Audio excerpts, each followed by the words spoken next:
Assalamualaikum warahmatullahi wabarakatuh. Bismillahirrahmanirrahim.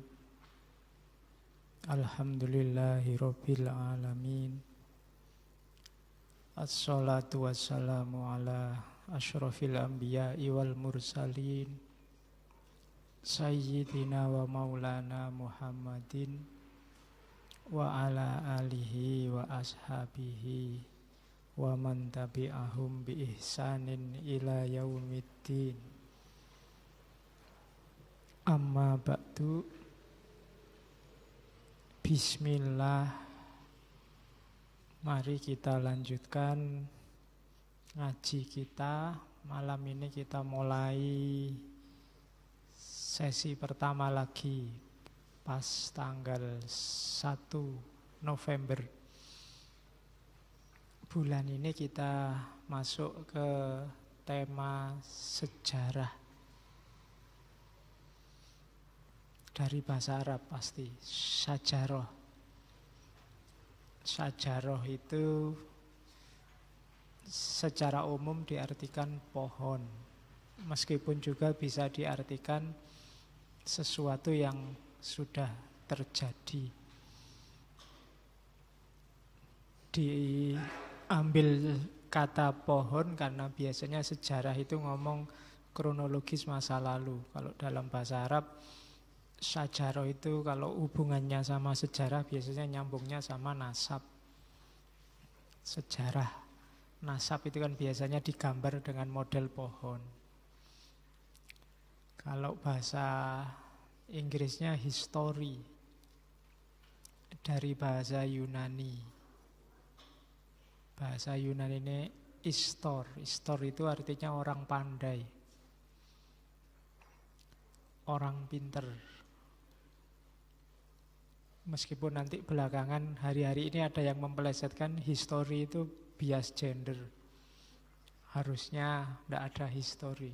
Kalau his itu kan laki-laki, his story, nah, ceritanya orang laki-laki. Maka yang perempuan bikin tandingan her story. Ya, arahnya tidak ke situ sebenarnya. Oke, malam ini kita ketemu filosof yang benar-benar filosof, dengan segala keruwetan berpikirnya, yang bahkan oleh dia sendiri, Hegel, dia pernah bilang bahwa tidak ada satupun orang di dunia ini yang paham pikiranku. Hanya satu yang saya tahu, ada muridnya yang menurut dia paham, tapi aku juga tidak yakin dia paham. Apalagi nanti saya. Jadi meskipun nanti gagasan-gagasannya Hegel ini jadi tonggak besar dalam sejarah filsafat modern. Banyak orang filosof selanjutnya yang agak tidak setuju dengan Hegel, tapi mati-matian untuk meruntuhkan gagasan-gagasannya Hegel agak susah. Bahkan nanti Karl Marx pun nggak bisa meruntuhkan, dia bisanya melanjutkan, membumikan gagasan-gagasannya Hegel. Hegel ini orang Jerman, itu fotonya waktu tua. Ya hidupnya lurus-lurus saja, memang sejak kecil orang pinter dari keluarga menengah ke atas.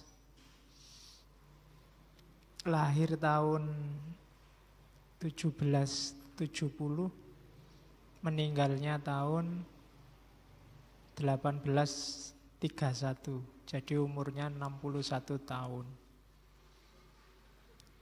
Profesor filsafat. Umur 20 tahun dia sudah lulus filsafat, terus belajar teologi. Hidup di Jerman pasca jayanya filsafatnya Immanuel Kant. Eranya dekat dengan era, kalau di Eropa namanya era romantisisme. Boleh dibuka lagi ngaji waktu sesi romantisisme. Gagasannya banyak, cuma malam ini kita ambil satu, sejarah. Dan Hegel ini masih sedikit banyak punya hubungan dengan Indonesia. Karena anaknya Hegel nanti ada yang jadi tentaranya VOC. Ya, ikut jajah Indonesia. Dan meninggal di sini, di Batavia, anaknya Hegel. Jadi dia titip anaknya di sini. Setelah jadi pasukannya VOC, kelihatannya ada yang mengadopsi ke Belanda. Oke, malam ini kita belajar sejarah. Saya tidak tahu teman-teman memahami selama ini menganggap sejarah itu apa. Kalau murid-murid itu biasanya agak trauma dengan pelajaran sejarah. Karena pasti disuruh hafalan tanggal-tanggal. Sumpah Pemuda tanggal 28, Budi Utomo tanggal, mesti ngono. Bikin anak-anak stres kalau ada pelajaran sejarah. BPUPKI didirikan tanggal, anggotanya sekian, itu bikin trauma belajar sejarah itu. Cara menyajikannya tidak menarik. Padahal sejarah itu penting. Kan Pak Karno punya jargon jas merah. Jangan sekali-sekali meninggalkan sejarah. Jangan sampai kita masuk ke lubang yang sama 2 kali. Itu maksudnya Bung Karno. Caranya belajar sejarah. Cuma ya jangan terpaku terus-terusan pada sejarah. Kalau terpaku terus pada sejarah nanti tidak maju-maju. Di beberapa kesempatan saya bilang posisikan sejarah itu kayak kayak kaca spion. Sekali-sekali dilihat. Siapa tahu ada yang mau nabrak dari belakang. Tapi jangan lihat spion terus. Kalau kamu lihat spion terus bisa bahaya. Jadi naik motor itu lihatnya ke depan, sekali-sekali ngelirik spion. Kalau mau belok ngelirik spion biar nggak ditabrak dari belakang. Posisikan sejarah begitu. Sejarah itu penting, tapi cara memainkan, memposisikannya harus pas. Cuma di sesi kita 1 bulan ini saya tidak akan cerita tentang teori-teori sejarah, karena temanya bukan ilmu sejarah, tapi filsafat sejarah. Kalau ada kata-kata filsafatnya itu kan alamat mesti lebih jelimet. Lebih ruwet pasti, bukan hafalan definisi. Kita lihat nanti bagaimana para filosof membaca fenomena yang namanya sejarah. Malam ini kita awali dari Eropa, di era awal modern. Dari filosof yang dikenal sebagai filosof idealis. Jadi istimewa filosof idealis khususnya di Jerman zaman itu, karena idealisme Jerman ini lahir di puncak jaya-jayanya sains. Ketika orang tidak terlalu suka lagi dengan kajian-kajian metafisika, tapi di Jerman justru menonjol idealisme yang cenderung metafisik. Nanti 3 tokoh besarnya yaitu Fichte, Schelling, dan Hegel. Puncaknya ada di Hegel ini. Cuma malam ini saya tidak fokus ke idealismenya yang nanti diawali dari logika, ada filsafat alamnya dan seterusnya. Kita agak fokus ke sejarah biar cocok sama tema kita. Oke. Bismillah, kita mulai. Silahkan berdoa sesuai keyakinan masing-masing. Kalau memang pengen disambi tidur, ya doanya jangan lupa. Ya, bismillah. Apalagi nanti jelimet kan, itu nanti ya siap-siap aja, enggak apa-apa. Kopinya diperbanyak, jangan ke susu dihabiskan, nanti buletnya di belakang. Kalau masih awal-awal, masih melek kamu jangan dihabisin dulu. Nanti rumitnya di belakang, jadi nanti dulu. Oke, saya awali dari nyawa semua teorinya Hegel. Ini sudah populer luar biasa. Saya nggak perlu menjelaskan secara detail bahwa hidup itu dialektis. sejarah sebenarnya juga dialektis. Nanti semua gagasannya Hegel nyawanya ada di dialektika ini. Ada proses apa? Dialektika itu proses saling merespon. Ada tesis, biasanya ketemu yang berbeda namanya antitesis, terus melahirkan sintesis. Kayak bangku buat ngaji ini mungkin sintesis. Awalnya ngertinya meja. Begitu mau dibuat belajar, kalau di ruangan kelas mudah pakai meja, bisa pakai kursi. Begitu masuk masjid tidak ada kursinya. Kalau mejanya masih kayak gitu, tidak bisa. Masuk nulisnya gini kan tidak enak. Atau sambil berdiri kan tidak enak. Terus muncul gagasan gimana ya caranya berhadapan dengan realitas yang orangnya duduk di lantai tapi butuh alas untuk nulis, untuk belajar. Maka muncul sintesis bangku. Yo meja dibikin kecil aja, pendek sesuai orang duduk. Itu namanya sintesis. Laptop dulu mungkin ngertinya komputer. Tapi komputer sebesar itu ini kalau dibuat ke kampus kemana-mana kita kan mobile. Orang modern itu kan mobilitasnya tinggi. Masa mau otong-otong PC kan tidak seru. Nah terus dirancang gimana ya enaknya ya. Oh iya bikin aja ya komputer tapi kecil bisa dijinjing kemana-mana. Maka muncullah laptop. Dulu komputer juga ini sintesis namanya. Dari barangnya komputer kemudian ditantang oleh realitas yang berbeda yaitu mobilitasnya manusia modern jadinya laptop. Dulu komputer itu juga mungkin sintesis. Komputer yang awal itu besarnya sak gardu. Lebih enggak simpel lagi mengoperasikannya. Tapi lama-lama terus ini enggak simpel, terus jadi simpel dibawa ke rumah jadi PC. PC jadi laptop. HP juga begitu. HP itu kan selalu ada inovasi-inovasi baru. Inovasi itu pasti dialektika. Tuntutan realitas, ya meskipun bahasanya produsen tuntutan pasar. Itu dialektika. Dulu orang punya HP yang buat bisa bikin ngomong aja sudah senangnya luar biasa. Itu sintesis dari telepon. Telepon itu kan diam, tidak bisa dibawa kemana-mana karena pakai kabel. Terus gimana ya ini tidak simpel. Kalau ditelepon harus ada di rumah. Kalau pas di luar rumah gimana? Kita kerjanya di luar rumah. Muncul gagasan telepon yang bisa dibawa kemana-mana, lahir HP. Itu pun HP generasi pertama kan besarnya sak batu bata itu sak. Kalau dibawa sama chargernya ngalang-ngalai bawa. Terus lama-lama tambah simpel, tambah ramping. Dulu ada yang sangat kecil HP itu. Terus kok ya bosen ya kemana-mana, hanya bisa buat nelpon sama SMS. Muncul gagasan macam-macam, pakai internet, pakai games. Sekarang malah tidak dipakai komunikasi lagi kan, kamu pakai chatting, kamu pakai. Nah itu sintesis namanya.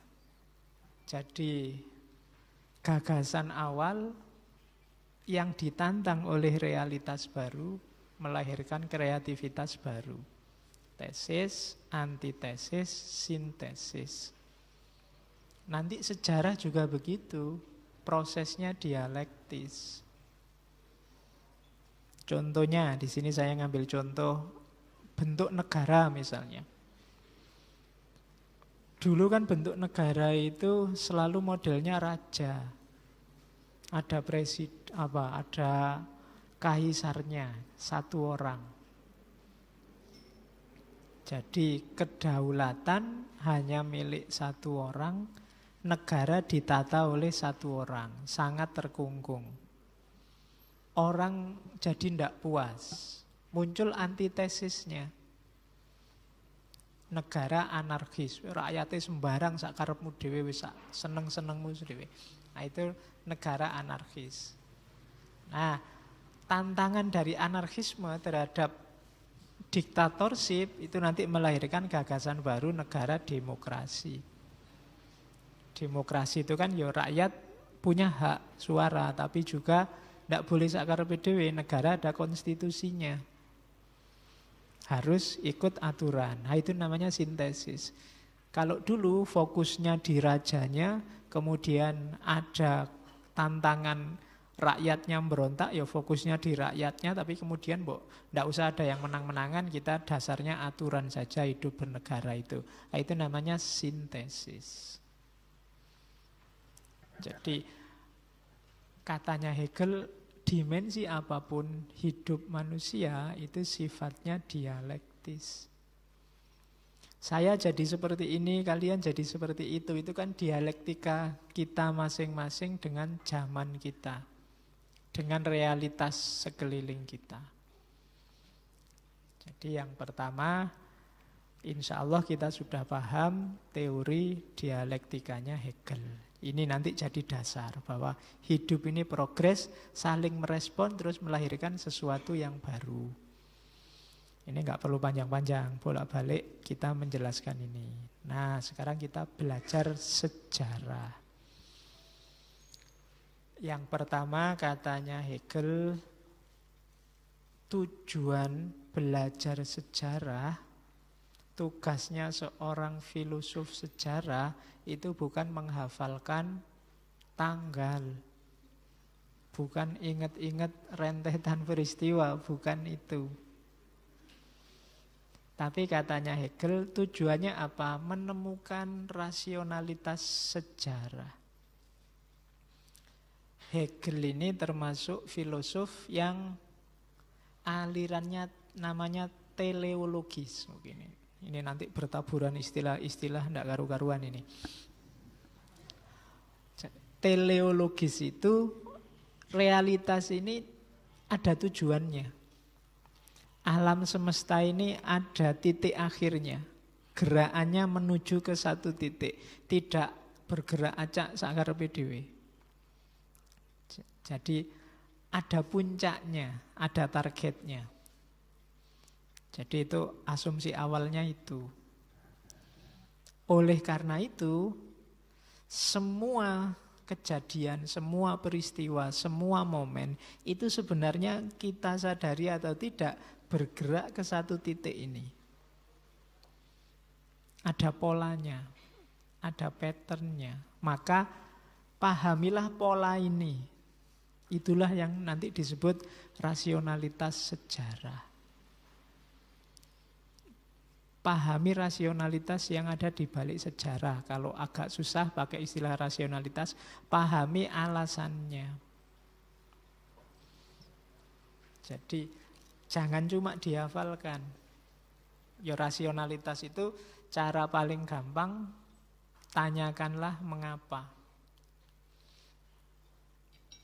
Peristiwa G30 SPKI meletus, coba tanya mengapa. Akan ketemu rasionalitasnya. Peristiwa demo 212 terjadi. Itu ada polanya pasti, ada rasionalitasnya di balik itu. Yang itu mungkin berkait tidak cuma dengan demonya, mungkin berkait dengan struktur sosial, berkait dengan ideologi politiknya, berkait dengan relasi sosial kontemporer, dan macam-macam. Itu pasti ada polanya. Cari ini, katanya Hegel. Pahami rasionalitas di balik sejarah. Fenomena ini saja, ngaji filsafat ini, kalian tidak bisa hanya membaca, pokoknya tiap Rabu ada yang ngaji. Di balik ini relasinya banyak. Reasoningnya banyak, kenapa ngaji ini lahir. Hubungannya sama takmir, hubungannya sama masjid, hubungannya sama santrinya, sama takmir yang lama, takmir yang baru, dan seterusnya. Ada relasi-relasi, ada polanya, ada reasoningnya di balik itu. Mungkin hubungannya sama masjid yang lain, hubungannya sama ngaji yang lain, mungkin hubungan juga sama kuliah di kampus, ada pola-pola. Cari itu. Jadi dia tidak muncul begitu saja tanpa pola, tidak ada yang kebetulan, katanya Hegel.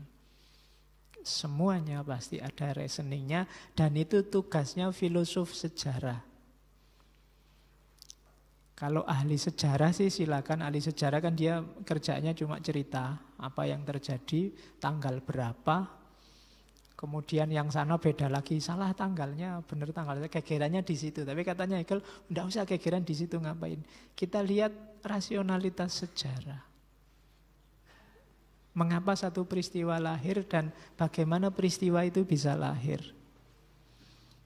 Jadi yang pertama itu.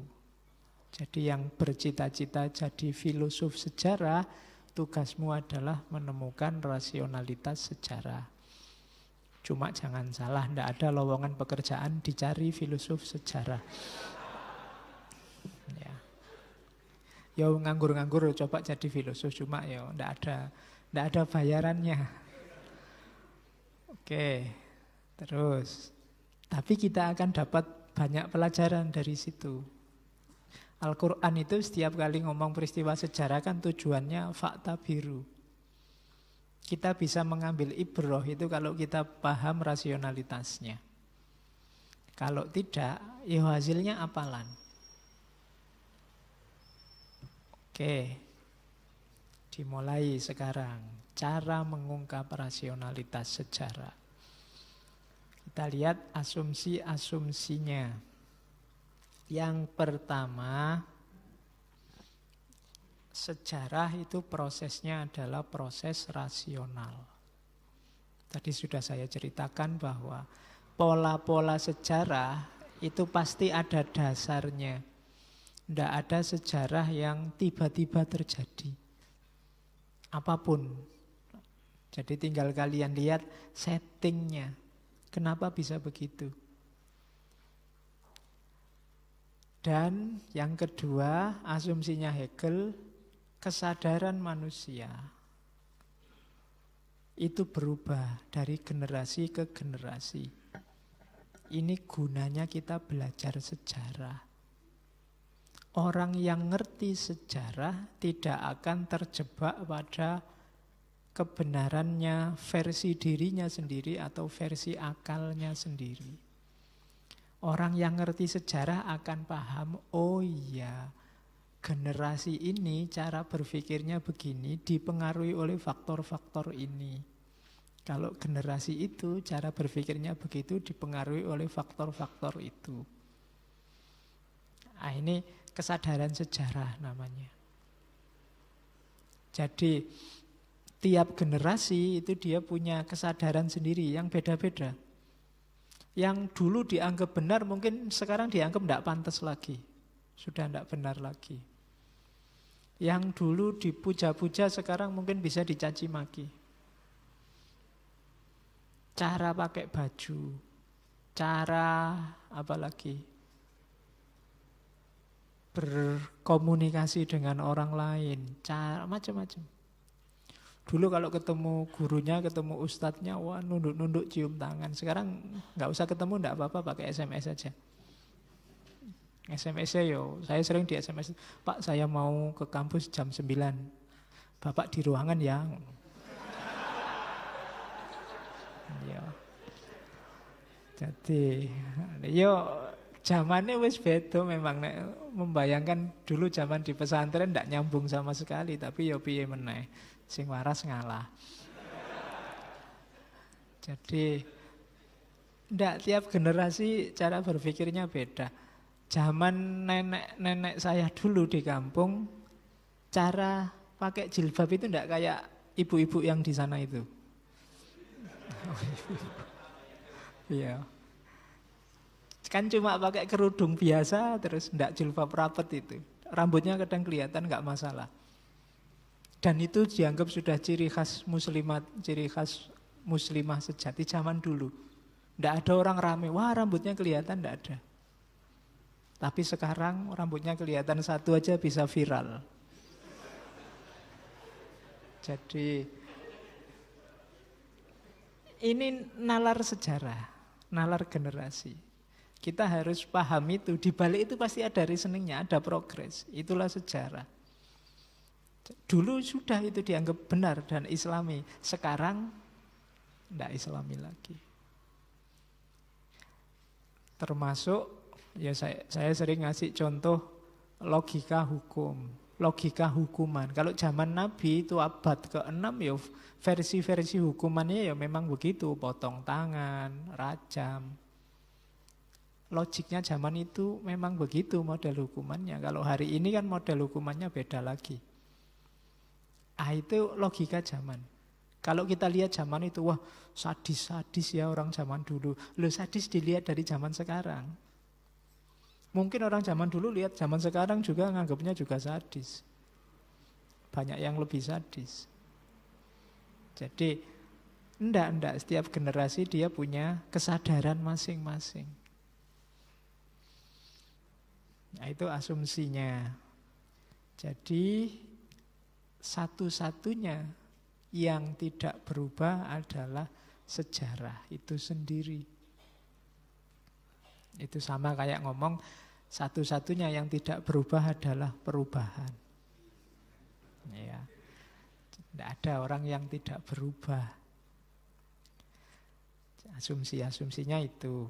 Analoginya ini saya ambil dari dunia sofi, menganalogikan sejarah sebagai kayak sungai. Jadi sejarah itu seperti sungai, dia mengalir. Dan tidak bisa kita sebut mana sejarah yang paling bagus, mana sejarah yang paling benar. Setiap sejarah punya reasoningnya sendiri. Punya nalarnya sendiri. Zaman dulu celananya komprang, tahun 70-an penyanyi-penyanyi itu kan komprang model Elvis Presley itu. Yang bawahnya lebar sekali itu kucing bisa masuk. Sekarang modelnya kan ketat. Mahasiswa-mahasiswa itu kalau pakai jin ketat luar biasa. Ada yang sampai bokongnya itu hilang. Jadi kelihatan tipis sekali. Dan itulah tren hari ini. Nalar sejarah hari ini. Beda sama dulu. Dulu kalau pakai baju dibuka sedikit sininya. Kayak artis dangdut-dangdut zaman dulu, Omai Rama dan kawan-kawan itu dibuka. Sukanya rambutnya keriting terus panjang sampai segini. Oh itu sudah luar biasa itu. Sekarang enggak gitu lagi. Lebih tren rambutnya sudah beda lagi. Zaman angkatan saya awal-awal, zaman aliyah, zaman sanawiyah itu kalau rambut niru bangsane Andi Lau, bangsane itu zaman dulu. Kalau sekarang Cina kiblatnya, hari ini kan Korea. Ya, zamannya memang sudah beda. Tidak bisa diseragamkan. Melihat Korea hari ini dengan Cina zaman dulu ya logikanya sudah beda. Oke, jadi analoginya sungai. Meskipun begitu, kan tetap kita bisa ngomong tentang sungai. Tanpa harus menunjuk mana yang paling sungai. Ya gabungan dari semua aliran itulah nanti yang disebut sungai. Pasti ada yang beda, pasti ada yang spesifik, tapi secara umum itu. Hari ini tak kayak tadi, hari ini trennya ya Korea. Kan pasti ada yang tidak suka Korea, tapi secara umum itu. Itu yang disebut sungai. Sejarah itu begitu. Pasti ada nalar umumnya. Cara berpikir umumnya. Rasionalitas umumnya. Bahwa yang kecil-kecil tertentu berbeda ya biasa. Kayak arus kecil di sungai. Itu ibaratnya kalau di Hegel kayak akalnya. Akal itu aliran-aliran yang ada di sungai. Aliran kan banyak. Tapi aliran itu jadi satu kita sebut sungai. Jadi aliran itu kan macam-macam dan beda-beda dan itulah proses sejarah. Dan kita bisa ngomong secara umum. Hari ini zaman internet loh. Emangnya berapa persen orang yang pakai internet? Di kampung-kampung mungkin belum pakai. Tapi secara umum sejarah kita hari ini coraknya adalah corak digital internet. Nah, itu yang disebut sejarah. Makanya orang masih bisa cerita sejarah, masih bisa nulis buku sejarah. Kalau yang diperhatikan yang kecil-kecil tadi, orang tidak akan mau. Sejarah Indonesia yang diceritakan mesti Soekarno, Hatta. Loh padahal kan Pak Demu, bapakmu mungkin ya ikut bagian di situ dari sejarah. Bangsa Indonesia semua berjuang melawan Belanda. Lalu simbah saya enggak, simbah saya ngungsi misalnya. Loh enggak, iya secara umum itu berjuang bahwa ada yang ngungsi, ada yang kerjaannya cuma santai-santai, ya pasti aja. Tapi secara umum Indonesia zaman itu berjuang melawan Belanda. Itu yang disebut tadi rasionalitas sejarah. Di balik sejarah ada proses umumnya. Dan itu nanti menuju sesuatu. Ada polanya nanti di belakang.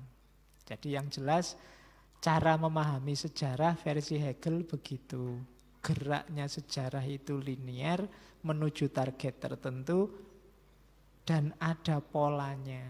Pola itu nanti yang kita sebut rasionalitas. Terus.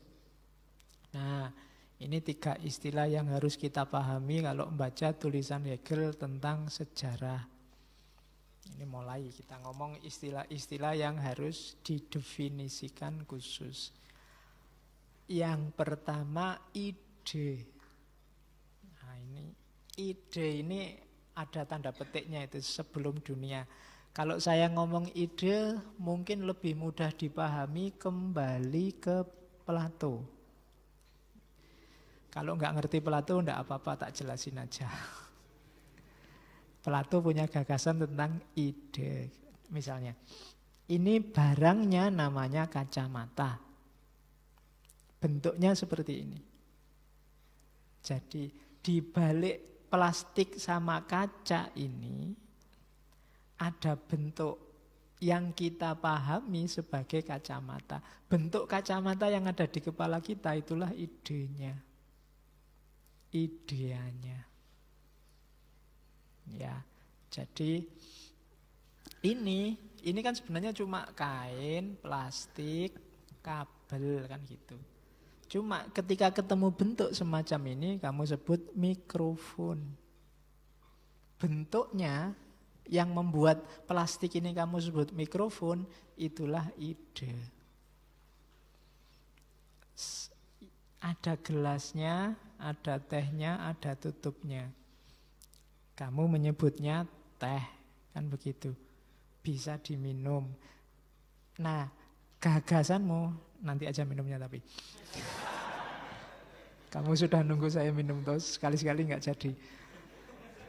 Jadi gagasan yang ada di kepalamu yang menyebut ini teh, itulah ide. Jadi apapun di dunia ini yang kamu lihat sebagai realitas, di balik itu ada idenya dalam tanda petik. Apapun, karpet, jaket, LCD, jam, kipas angin. Itu kan sebenarnya kalau kamu sebut materinya kan dia cuma plastik, kain, besi. Sehingga dia jadi LCD, kipas angin.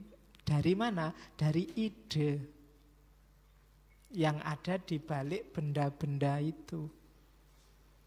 Yang terus kita tangkap dengan akal kita. Dan sifatnya dinamis. Dinamis itu ya berubah karena ide kan. Dinamis itu ini gelas, ini juga gelas, yang kecil itu juga gelas, dan itu ramenya di kepala kita. Cuma idenya ya ada di barang-barang itu sendiri, kepala kita yang menangkap dan membunyikan. Jadi itu ide, lawannya ide itu alam. Kalau alam ya tehnya sendiri, di luar penangkapan persepsi kita.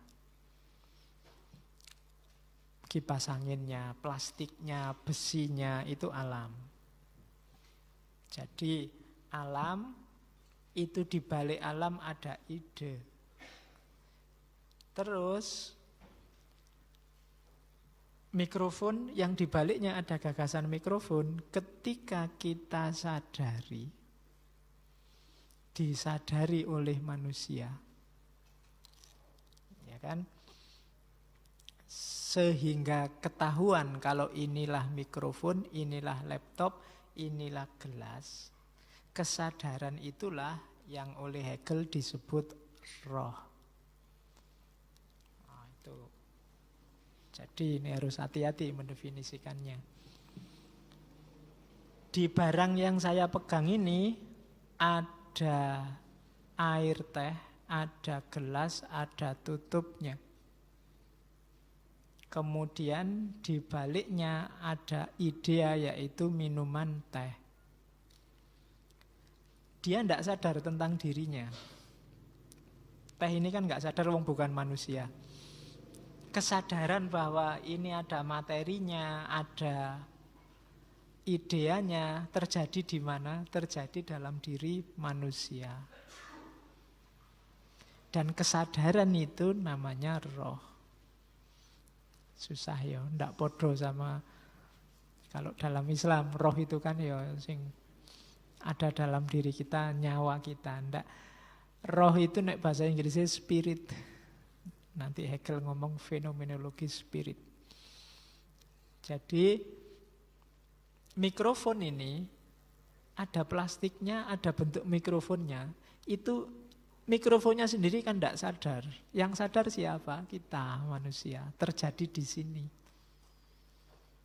Tapi barang yang dipahami ada di sini. Cuma dia tidak paham. Kamu tanya, kamu paham tidak kalau kamu itu mikrofon? Ya tidak paham. Kalau kamu ajak ngobrol ya kamu sendiri yang dianggap stres. Jadi tidak, kejadian kesadaran bahwa dia ini mikrofon yang dibaliknya ada bentuk ide tentang mikrofon itu ada di kepala kita. Ada dalam diri manusia. Nah, mikrofon yang ada di kepala kita itulah roh. Jadi ada idenya, ada alamnya, ada rohnya. Nanti kita main-main dengan 3 kata ini sampai jam 10. Ya, siap-siap. Jadi sejarah itu apa? Sejarah itu berarti prosesnya roh-roh menyadari dirinya. Ya kan, cerita sejarah itu kan cerita tentang realitas. Realitas yang menyadari dirinya. Kenapa menyadari dirinya? Ya kalau tidak sadar tidak bisa diceritakan. Kalau tidak ada kesadaran itu, tidak ada roh itu, saya tidak bisa bilang bahwa ini teh. Jadi narasi sejarah, cerita sejarah itu adalah proses sejarah, berarti proses pengalamannya roh menyadari dirinya. Nah, oke, terus